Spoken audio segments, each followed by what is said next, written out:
Hey guys, how's it going? I am the ConflictNerd, hello and welcome back to The Sims 3 and building AlienEarth Manor. Today, we're going to be building the common room and bathroom. Now last episode, I asked you guys what I should build in this little area, and I got some really good responses. Some of you said a gym, some of you said a bar, and I did try and build a gym. But it turns out there's not really enough space in this area for a convincing gym, so I had to scrap that idea. And I thought that adding a bar seemed a little bit weird. I don't think if I actually had a building like this for real, I wouldn't necessarily opt to have a bar in it on its own. So then I got thinking, and I came up with the common room idea. Now the common room it's more of an all-purpose room really. Because you can see off to the left we have that area for meetings and stuff like that right here with the bars going in. And in a minute you're going to see an area going in to sit down and relax, read a book, chat with other Sims, have a drink. So it is an all-purpose room. It's a relaxation room if anything, but I'm still going to call it a common room. The color scheme that I went for here is...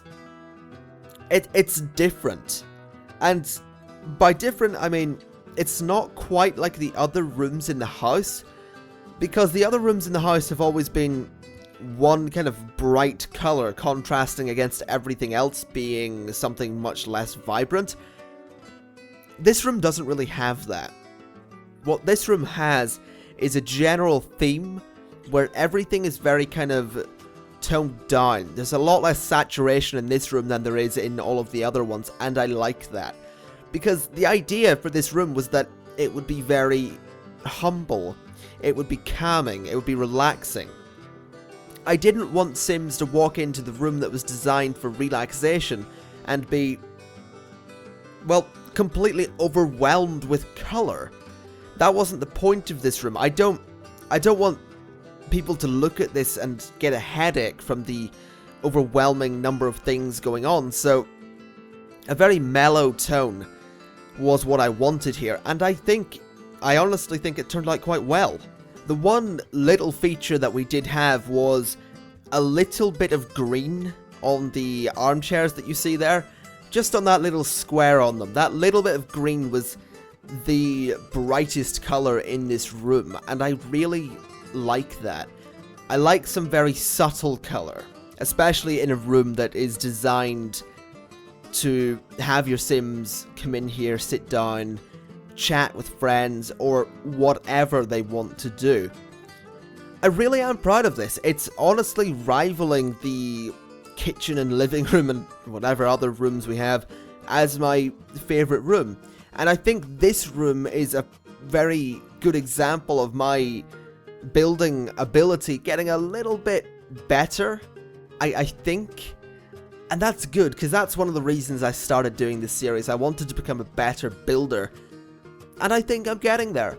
I really, really love this room. I think the use of more toned down colours worked really well for the room.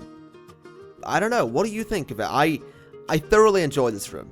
I know I'll spend a lot of time in it when I eventually play this house, but whatever. On to the next room here, the bathroom. Now this place was... I wanted this to be similar to the common room in that I didn't want it to really be a vibrant feature of the house, because let's be honest, it's a bathroom. So what I went for in here was once again very subtle colours. I didn't want anything that really stood out. So we went for the kind of tan colours, the white and all of that. And the actual design of this bathroom, originally I was going to put a bathtub in the middle of the floor, as you saw there. I then thought, no, we'll just have a shower. But then I thought again, and I realised that any family I ever move into this house will have a pet. And generally speaking, you need a bath to bathe a pet. So that forced me to redesign the bathroom, and I think it turned out for the better. Because we go for this kind of built-in shower look. As you can see there, we have the shower in that one little area. And I think it looks quite good, to be honest. I really, really do. I think it was the perfect thing to fill in that little bit of space.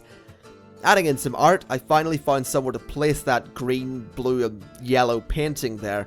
and all we have to do now is change about the color scheme of the bathroom so everything matches.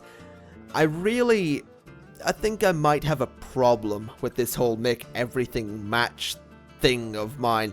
I think if I do build another house after this one, I'm going to try and go for a much wider mix of color in each of my rooms, because this is a little bit nuts. Last little feature here, making that tile match the painting, and that is it, folks, for part 4 of building AlienEarth Manor.